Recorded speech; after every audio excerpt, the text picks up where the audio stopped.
Welcome to Audiobook 365 Stories. Once someone I knew told me this story. When I was studying in Moscow, I lived near a woman who people didn't think highly of. Her name was Teresa, and she was from Poland. She was tall and strong, with thick, dark eyebrows and a big, rough face. Her eyes were dark and mean-looking, and she had a deep voice like a man. She walked like a rough driver and was very strong. I lived on the top floor, and her room was across from mine. I always made sure to keep my door closed when I knew she was home, but that didn't happen very often. Sometimes I saw her in the hallway or outside, and she would smile at me with a smile that seemed sneaky and mean. Sometimes I saw her drunk, with blurry eyes, messy hair, and an ugly grin. She would say hello to me in a silly way that made me dislike her even more. I wanted to move to a different room to avoid seeing her, but my room was nice, and I liked the view from the window. It was quiet outside too, so I stayed. One morning, I was lying on my bed, trying to think of an excuse to skip class, when Teresa knocked on my door. "Hello, Mr. Student," she said in her deep voice. "What do you want?" I asked. Her face looked worried and scared, which was strange for her. "Sir, I need to ask you for a favor. Can you help me?" I stayed quiet and thought to myself, "Oh dear, be brave me. I need to send a letter home," she said softly. "Okay," I thought. I got up, sat at my desk and said, "Come here, sit down, and tell me what to write." She sat down carefully and looked at me with guilt in her eyes.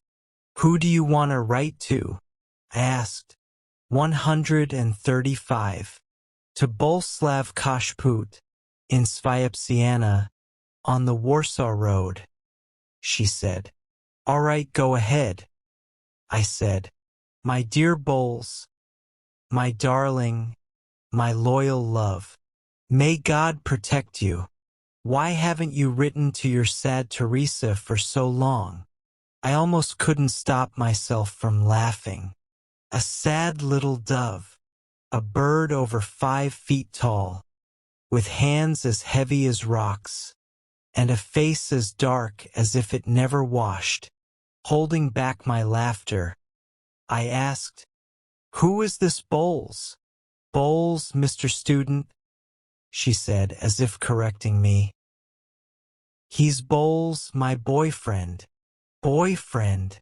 I exclaimed. "Why are you so surprised, sir?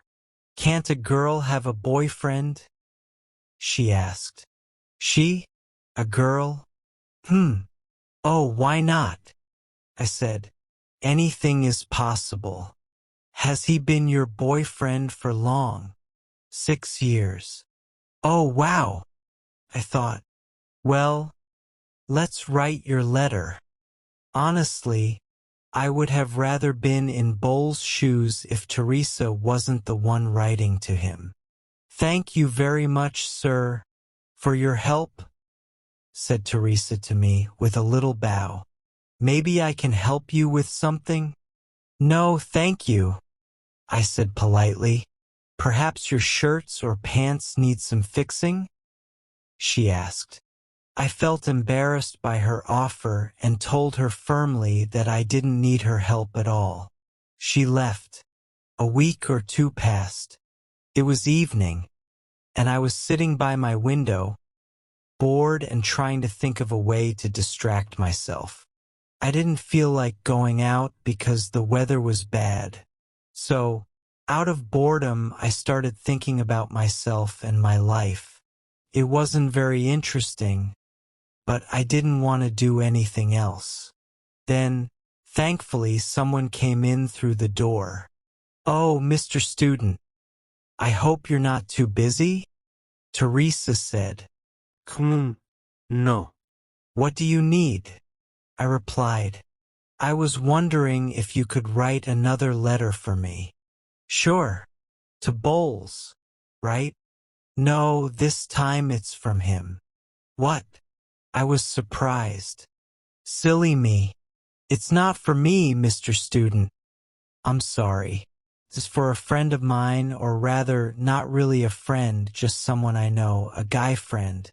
He has a girlfriend just like me named Teresa. That's the situation. Can you write a letter to this Teresa? Teresa explained. I looked at her. She seemed troubled, her fingers were shaking. At first I was confused, but then I understood what was going on. Listen, there are no Bowles or Teresas at all. You've been lying to me. Please don't come to me anymore. I don't want to be your friend. Do you understand? I said firmly. Suddenly, she looked terrified and upset. She started moving around nervously, as if she wanted to say something but couldn't. I waited to see what would happen next, realizing I might have misunderstood her intentions. Mr. Student, she began, then abruptly turned and left the room, slamming the door behind her. It was clear she was very angry. I thought about it and decided to go to her and offer to help her write whatever she needed. I went into her room and saw her sitting at the table, resting her head in her hands. Listen to me, I said.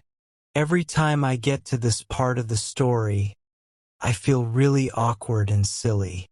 Well, here goes. Listen to me, I repeated. She stood up and came towards me, her eyes flashing. She put her hands on my shoulders and started speaking, or rather humming, in her deep voice. Listen, there's no Bowles or Teresa. But why does it matter to you? Is it so hard for you to write a letter? Huh? And you, still acting like a little kid. There's nobody named Bowles or Teresa. Just me. That's it. And I hope it helps you. Excuse me, I said, completely surprised by her response. What's going on? You're saying there's no Bowles? Nope, that's right. And no Teresa either? That's correct. I'm Teresa. I couldn't understand what was happening. I stared at her, trying to figure out if one of us was losing our mind. But she went back to the table, looked for something, then returned to me with an annoyed expression. If it was so hard for you to write to Bowles, here, take your letter back. Someone else will write for me, she said, holding out my letter to Bowles. Phew! Listen, Teresa, what's going on here? Why do you need others to write for you when I've already written the letter, and you haven't sent it? Sent it where? To Bowles, obviously. But there's no such person. I was completely baffled. I didn't know what to say. Then she explained. What's the matter? She said, still offended. There's no such person, I'm telling you, she said, gesturing as if she herself didn't understand why there should be no such person. But I wanted him to be. Am I not a human being like everyone else?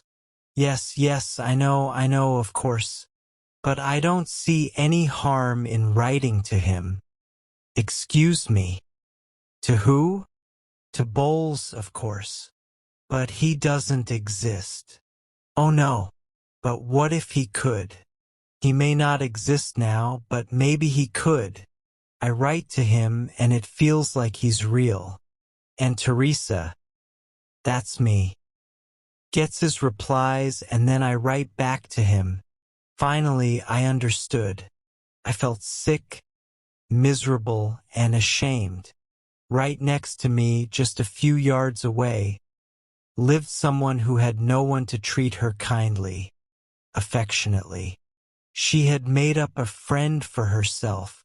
See, you wrote me a letter as Bowles, and I had someone read it to me.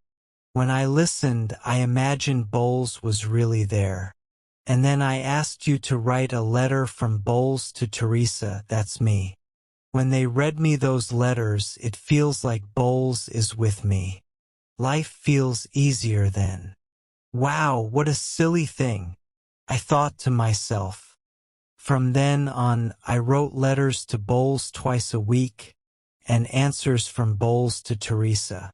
She listened to them and cried a lot, really cried with her deep voice. And in return for moving her with those letters from Bowles, she started fixing the holes in my socks, shirts, and other clothes. Eventually, about 3 months later, they put her in prison for something. She's probably dead by now. My friend flicked the ash from his cigarette, looked up at the sky thoughtfully, and finished. Well, the more someone tastes bitter things, the more they want the sweet things in life. We, wrapped up in our good deeds and thinking we're better than others, don't get this. The whole thing turns out to be pretty silly and very mean. We talk about the fallen classes. But who are they, really? They're just like us, made of the same stuff. We've heard this for ages, but do we really get it? Or have we been fooled by all this talk about how great we are? Honestly, we're just as fallen, if not more. But that's enough. This has been going on forever. It's a shame to even talk about it. Very old indeed. Yeah, that's what it is.